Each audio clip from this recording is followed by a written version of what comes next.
Welcome back, everybody. In today's episode, I'm going to take a step back from the paint work I've been doing lately, and I'm going to finish off an old fabrication project I started on the channel, and that was building this rocking chair for my wife.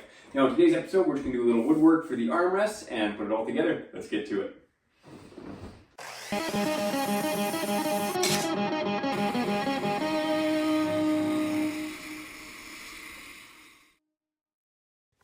To get the correct angle here, I just used my magnetic angle finder there to find the angle on the chair itself, and then I transferred it right over to the table on my drill press. Pretty straightforward. However, I did give myself a few millimeters of leadway. You can see it doesn't quite line up to where I routed and chiseled out the section there. So that's going to give me a little more leeway once I get into hand adjusting it with my Dremel tool and a couple files to get that tolerance nice and tight to the chair itself. Now, unfortunately, I lost the footage of me cutting out those routed areas. I ended up using my Dremel tool with a little routing head on it and then scoring the edges with a knife, using a chisel. A little bit of a process, but I was able to take it all down nicely.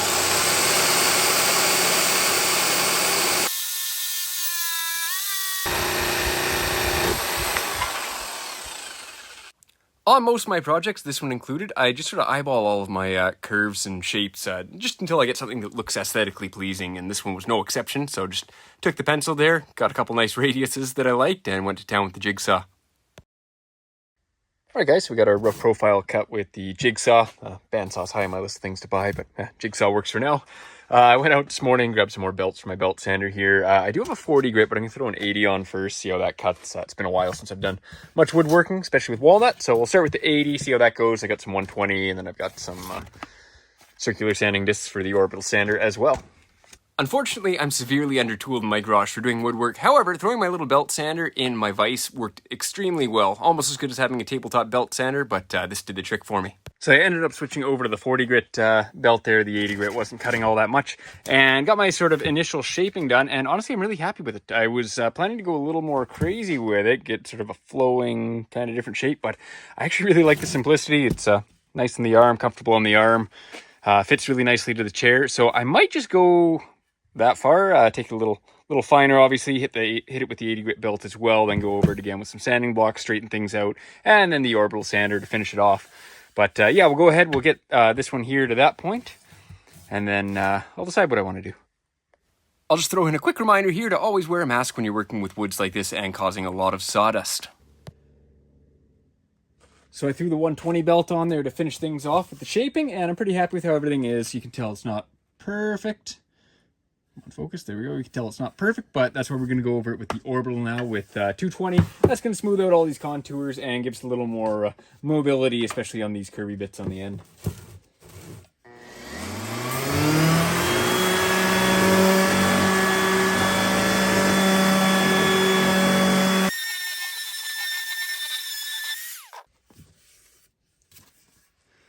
You can see just from that little bit how much that top side smoothed out there. So we'll do that for a little bit here, and then that'll be it for this. Drill a few holes, and then ready for finishing.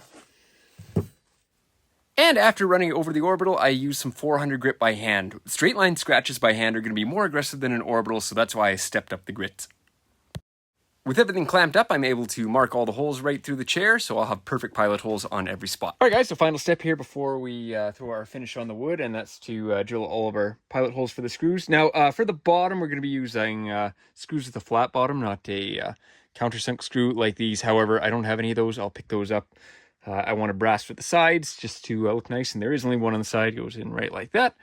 So yeah, we have to select our drill bit here. So got my drill index out, and we want something that's the same diameter as the barrel of the screw without the threading. So in this case, it's relatively small.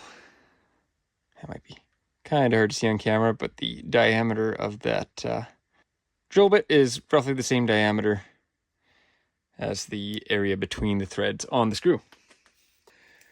This is something I could throw it in the drill press to drill these holes, but it's not necessary for something that's short like this, less than 3/4 of an inch or so. And just mark the whole length of the screw, and that's going to give me lots of leeway here, because keep in mind that screw is going to be sitting in the metal, so that gives us lots of room, an extra 1/8 of an inch or so.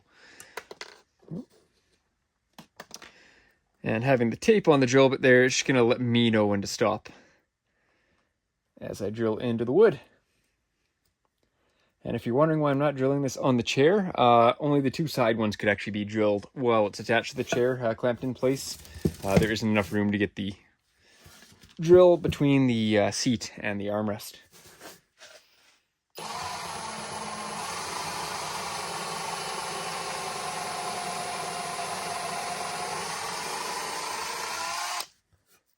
Beautiful.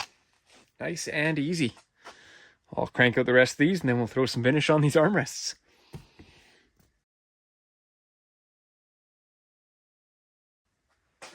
Alright guys, I'm super excited for this because this is going to really show us the grain pattern of the wood once we get this on there, and this piece here in particular looks beautiful. I was considering filling these voids and these inconsistencies, but I like them. I'm just going to leave them. They're not sharp, they're not jagged at all. Obviously you can feel them, but nothing drastic, and I like the look. It's a little bit of roughness added to the chair where everything else is, I've been trying to make perfect, so having a little bit of having an impurity or two in there, I think it'll accent it nicely. So we're going to be using Wipe on Poly. Haven't used this since high school, so it's been about 12, 13 years there.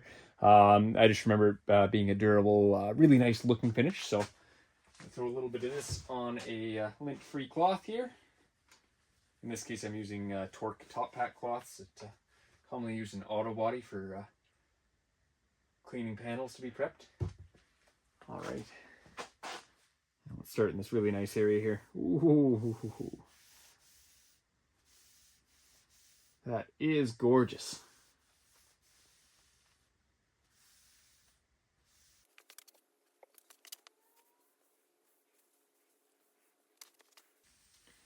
All right, I'm gonna not. I won't make you guys sit through watching me stroke this wood for too long. I'll throw you guys in a time lapse here as I finish this piece off.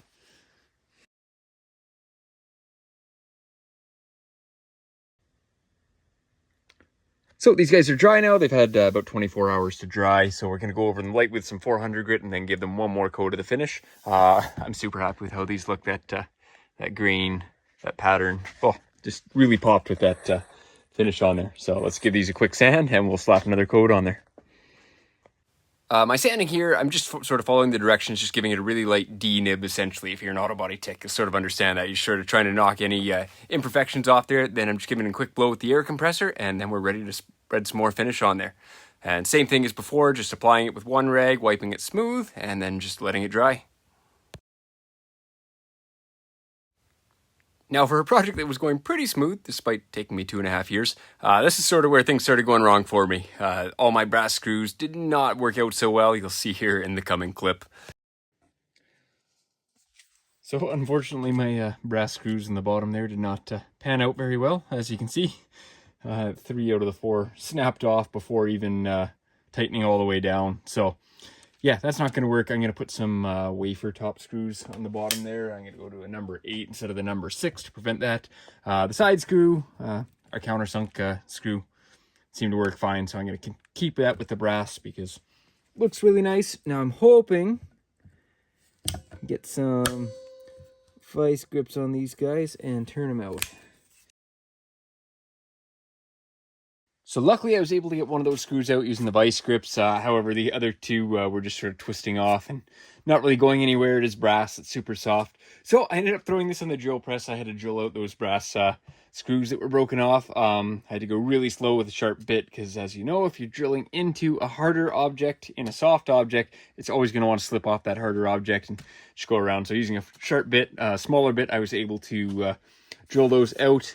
And then I use a slightly larger bit, the same size as my wood dowels here. We're just going to glue a couple dowels in here. And then we'll be able to cut those off when the glue's dry, re-drill our holes, and then go from there. A little unfortunate at this stage in the project, but it is what it is, and it'll still turn out just fine. I'm just using some general purpose carpenter's wood glue here, just tapping those wood dowels in. That's going to give me a nice substrate to cut off and then screw into, and then using my Japanese style pull cut saw to cut those nice and flush. Don't need to really do any finish work after that point for something that's hidden like this. And here we are after assembly. If you guys saw the previous videos in this, you know that the steel frame was clear coated, so that's all holding up nicely. It's actually been about 1.5 years since I made that video, or did that work anyway. So I'll just zoom in here on the fitment of our wood, and I'm actually really happy with how this turned out. It's been a few years since I did some woodworking. I need to definitely brush up on my skills, but overall I'm very happy with how it turned out. So let's throw on that IKEA cushion that I sort of designed this chair around, and we'll go from there. Now, unfortunately, the IKEA cushion isn't 100% square. Upholstery is something I'd like to learn, but I haven't taken the time to yet. But overall, honestly, it fits really well. I don't need Velcro or anything to hold it in place. It sits there quite nicely as it is. And my wife is happy with it, and I couldn't be happier with it. I definitely enjoy making custom furniture. Probably do some more projects down the road, but for now, thank you guys so much for watching. If you enjoyed this video, be sure to like and subscribe. We will see you next time.